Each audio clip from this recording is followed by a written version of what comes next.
From battlefield to friendship, Ottoman-Hungarian relationship. The Ottomans and Hungarians fought for years to gain control over the Balkans. But when Hungary needed a help, it was the Ottoman Empire who opened its doors to Hungarians who were fleeing from Austrian Empire and seeking refuge. For centuries the Kingdom of Hungary was the most powerful country in Central Europe. However, Hungary's existence began to be threatened by a new power from the south, the Ottoman Turks, after the Ottomans were able to seize Kosovo from the Serbian kingdom in 1389.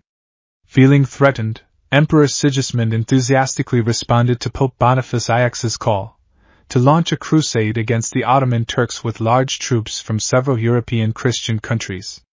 But it turned out that the large Crusader army was successfully destroyed by the Ottoman Turks in front of the fortress of Nicopolis, Bulgaria, on September 25, 1396.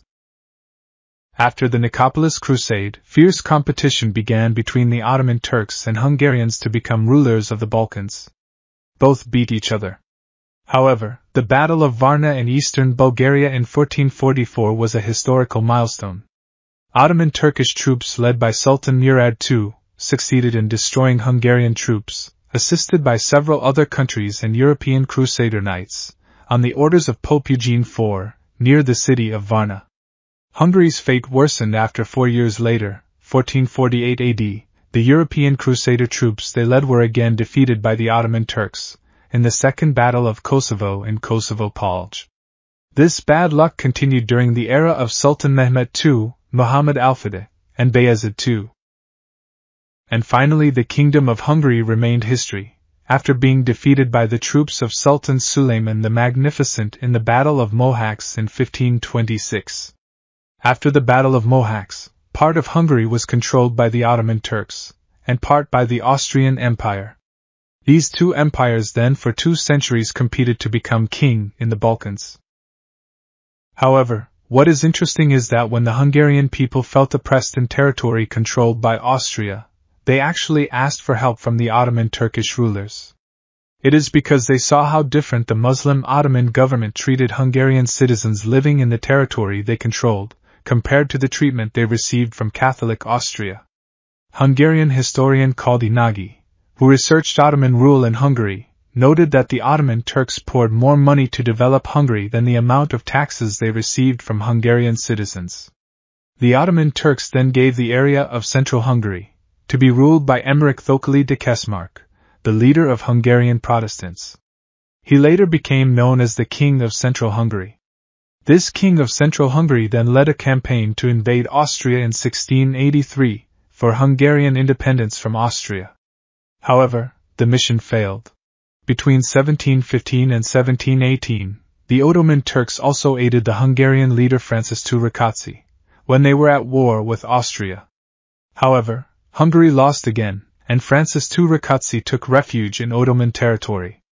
The Ottoman government then sent Joseph, Rákóczi's son, to Vidin, now in Bulgaria, and made him king of Transylvania. However, his death marked the end of the Ottoman plans to provide Hungarian refugees with their own territories in the Ottoman Empire. The revolution that occurred in several European countries, in 1848 to 1849, also affected the territory of the Austrian Empire, especially in the territory of the Hungarian nation. The Hungarian people declared their independence in 1849, separated from Austria. In its early stages, this revolution showed success. But then Austria asked for help from Russia, which immediately sent reinforcements to suppress Hungary's aspirations for independence. The Hungarian independence leader, Lajos Kossuth, eventually fled to Orsova, Romania. From there, he sent a letter asking for protection from the Ottoman leader, Sultan Abdülmecid.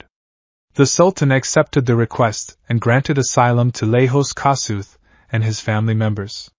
Sultan Abdülmecid even said that the asylum applicants were his guests, and he was ready to sacrifice 50,000 of his troops to protect those who had sought refuge in his territory. Before receiving an answer from the Sultan, Lajos Kossuth, his family and his followers had left Orsova. He took refuge in Vidin, Bulgaria, an Ottoman territory. The Sultan then moved them to Shumen, Bulgaria, and then to Kütahya, Turkey. The Austrian and Russian governments tried to pressure the Ottoman government to return Lajos Kossuth and his followers, as well as refugees from Poland. But Sultan Abdul-Majid firmly rejected them. Sultan Abdul-Majid even said firmly, "I can give my crown, I can give my throne, but I will never give up those who have taken refuge in my country." The protection and friendly attitude shown by the Ottoman Turkish government was welcomed in Western countries that had already become democratic countries, such as Britain. Lajos Kossuth finally chose to go to Britain on September 1, 1851 aboard the U.S. Navy ship, USS Mississippi, from Izmir, Turkey now, with his family and around 50 followers. He actually wanted to disembark in Marseille, France, when his ship stopped there, but the President of France, Louis Napoleon, refused. Perhaps he was afraid of the Austrian and Russian threats. In a speech in Britain, Lajos Kossuth praised the goodness of the Ottoman Turks, who protected him and refused to surrender him to his enemies. "I owe my life and my freedom to the Turks, who saved me and my friends, despite threats and pressure from Austria and Russia. They are indifferent to the threat, and stand on their great respect for human rights." This shows that the Turkish Empire was a superior power. Indeed, the existence of the Ottoman Empire today and in the future is of great importance for Europe and humanity. I will never forget this help, and the respect I received from the Turkish people.